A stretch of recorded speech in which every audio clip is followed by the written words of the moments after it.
Hello viewers, আসসালামু আলাইকুম। সবাই কেমন আছেন? আমরা ভালো আছি আলহামদুলিল্লাহ। আজকে সন্ধ্যায় একটা নাস্তা বানিয়েছি, খুবই মজার একটা নাস্তা। গোলাপ ফুল দিয়ে একটা পিঠা বানিয়েছি। এই পিঠাটা খুবই টেস্টি এবং খুবই মজার। দেখেন, প্রথমে রুটিটা বেলে নিয়েছি, নিয়ে এবার ছুরির সাহায্যে 4 ভাগ করে দিয়েছি।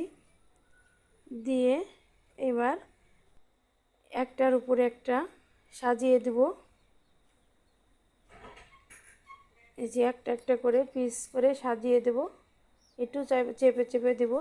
দিয়ে এবার একটা সুন্দর একটা লাঠির সাহায্যে মাঝখান দিয়ে একটু চেপে দেব। দিয়ে এবার হাত দিয়ে ঘুরিয়ে ঘুরিয়ে চেপে নেব, নিয়ে এবার ছুরির সাহায্যে কেটে নেব। দেখেন কত সুন্দর গোলাপ ফুল হয়েছে। আজকে প্রথম আমি এই ইউনিক ডিজাইনটা করছি পিঠার।